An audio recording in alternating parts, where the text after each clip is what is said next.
Fala pessoal, tudo bom com vocês?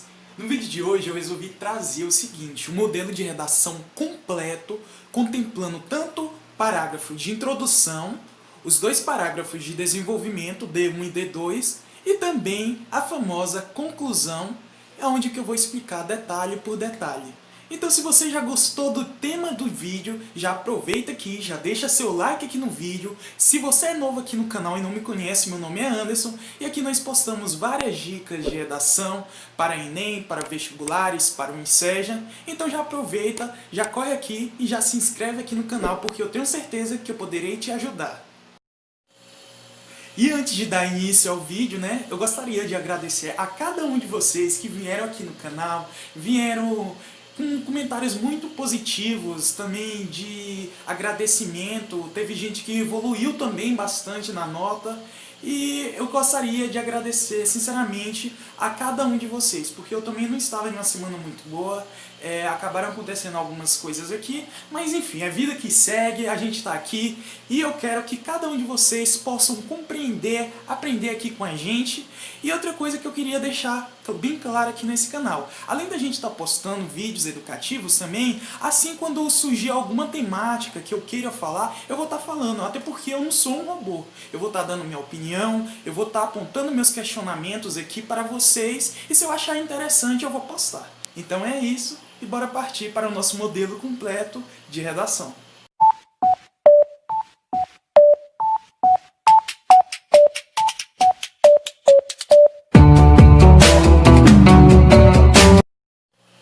Gente, eu espero que a imagem fique razoável, até porque eu não sei se vocês sabem, mas eu costumo filmar geralmente de madrugada, assim, 5 horas da manhã, então espero, deixa eu ver se está focando. Pronto. Então começando pelo nosso parágrafo de introdução. Na introdução aqui a gente começa como? Eu coloco 3 acordes e uma frase dita por um senador em meados da ditadura militar. Foi assim que, em 1978, Renato Russo escreveu os versos de Que País é Este? Sim, nesse modelo de introdução nós vamos estar utilizando como referência uma música para tentar dessa linkada com o tema da sua redação.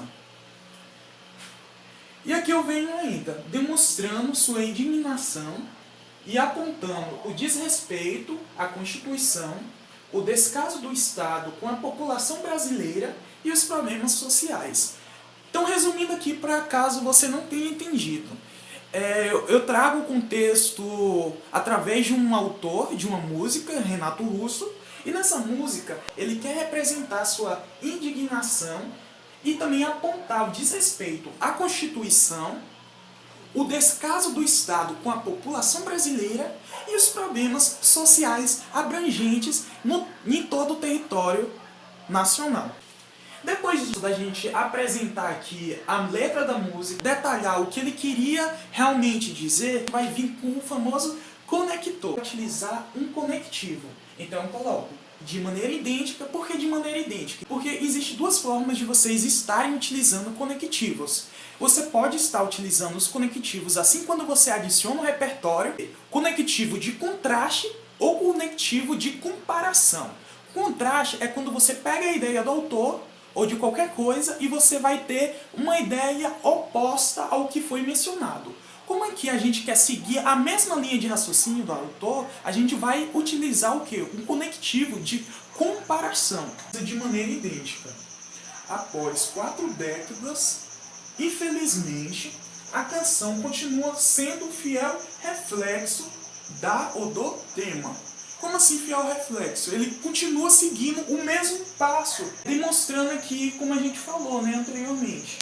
Aí depois de você colocar o tema, vai vir por último com as teses. Você utiliza novamente um conectivo para finalizar tudo que já foi, para trazer uma ideia de resumo de tudo que já foi abordado e também expor as teses. Então, nesse contexto, torna-se evidentes como causas a, o, tese 1, vírgula, bem como a, o, tese 2. Então é pronto aqui, você só vai colocar a sua primeira tese e sua segunda tese. Então eu acredito que o parágrafo de introdução tenha ficado ok. Agora para o nosso parágrafo de desenvolvimento, como vocês sabem, fazendo 2 parágrafos de desenvolvimento, até porque para que a estrutura ela fique uma estrutura harmônica. O primeiro parágrafo é chamado de D1 e o segundo parágrafo é chamado de D2. Vamos começar pelo primeiro parágrafo, o D1.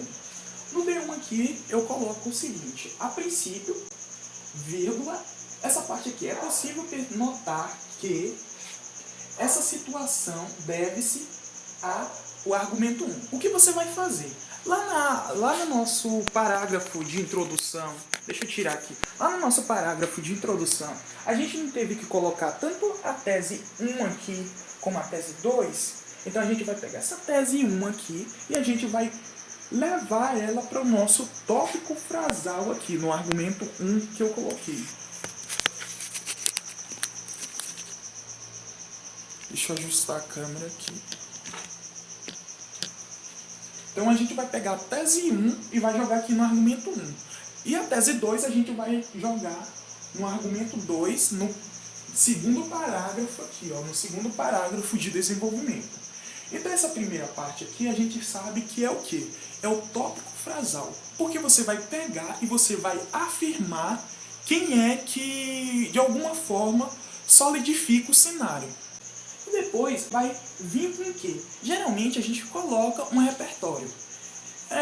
Então você vai escolher se você vai querer colocar uma obra, uma referência histórica ou uma citação. Geralmente o pessoal opta por citações, né? Então nessa citação a gente vai colocar do seguinte jeito.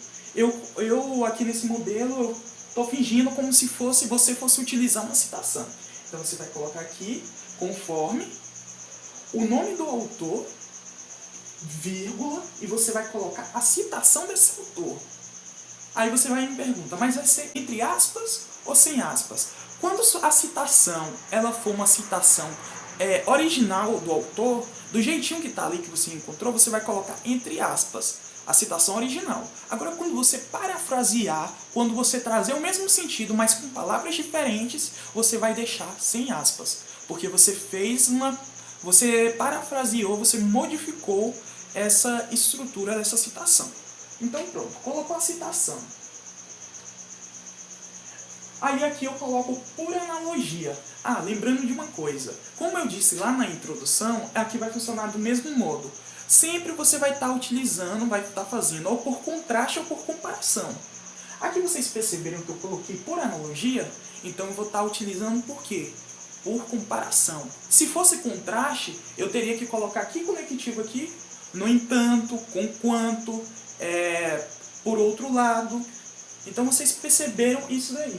Aí você vai falar assim, mas Anderson, e se eu quiser fazer o contraste? Então você vai ter que fazer o seguinte, você vai tirar aqui esse por analogia e você vai colocar um conectivo que traga esse sentido de contraste. Mas lembrando que aqui é de comparação, eu só estou mencionando caso você fosse utilizar a questão de querer fazer por contraste.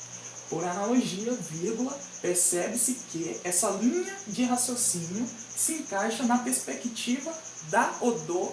Aí você vai colocar um sinônimo do tema. Você vai fazer uma retomada novamente. Sempre é importante você estar novamente, por mais que você utilize modelos, você está voltando a mencionar o tema. Até porque para que não fique aquele texto artificial. Haja vista que aí aqui esse relato de 2 linhas que eu coloquei vai se tratar do quê? Do seu posicionamento crítico. Eu acho legal você estar deixando esse espaço sempre para fazer o posicionamento crítico, para que não fique aquele texto pegou, colou, sabe? Ponto, continuação, desse modo, vírgula, e você vai colocar aqui o desfecho. O que seria esse desfecho? Desfecho só vai ser uma finalização, um resumo de tudo que você já descreveu no seu parágrafo. No D2 a gente vai seguir mais ou menos o mesmo raciocínio. Ademais, vírgula, cabe pontuar que a problemática é reforçada pela, aí você vai colocar aqui sua tese 1, que foi abordada lá no seu parágrafo de introdução. Aqui do mesmo jeito vai se tratar do tópico frasal. Aqui, segundo, novamente uma citação, nome, ou você também pode apagar aqui esse segundo e com nome, citação e colocar um repertório que você queira. Mas aqui eu trouxe só mesmo para exemplificar para vocês. Segundo, fulano de tal, vírgula, citação. Você vai ver se é direta ou indireta. Aí você vai colocar nesse viés, sendo que aqui também se trata de um parágrafo de desenvolvimento utilizado por comparação. Aqui não é de contraste também. Então, nesse viés, observa-se que você vai fazer o seu relato, que vai ser o seu posicionamento crítico a respeito do eixo temático, e você vai colocar, assim, vírgula, o seu desfecho, que vai ser um resuminho de tudo que você abordou aqui. E agora indo para a nossa proposta de intervenção, nosso parágrafo de conclusão. E agora na nossa conclusão, vou ter que abaixar um pouco aqui porque ficou baixo. Conclusão, verifica-se, portanto, que medidas sejam tomadas com o fito de reverter o impasse. Aqui essa primeira parte vai se tratar do tópico frasal conclusivo. Aí você vem, para tanto, cabe ao agente 1, que você vai colocar seu agente, aí você vai escolher o que mais se encaixa com o contexto do seu tema lá no dia da prova. E aí você vai colocar o detalhamento desse primeiro agente. Colocou o detalhamento, vírgula novamente, em parceria com o agente 2, vírgula, desenvolver uma determinada ação.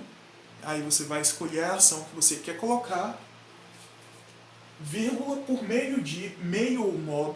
Por meio de que você vai estar desenvolvendo essa ação? Então você vai estar colocando isso aqui. E aí você, para ficar mais legal ainda, você coloca uma vírgula como XYZ. Esse XYZ que eu coloquei aqui vão ser exemplos do meio e do modo que você vai colocar, só para ficar mais legal, mais certinho. E aí a finalidade aqui, espera-se com isso promover tal finalidade. Aí você vai colocar também, logo o questionamento de russo se tornará menos aplicável ao cenário brasileiro atual. Essa última parte aqui eu só fiz a retomada lá no meu parágrafo de introdução para que o texto, esse texto dissertativo argumentativo, ele se forme um circuito e possa ser coerente, né? Então, galera, eu espero que vocês tenham gostado do vídeo. Não se esqueça de deixar o like aqui para valorizar o trabalho aqui nosso. E também se inscreva no canal. Foi esse nosso vídeo e até o próximo, né?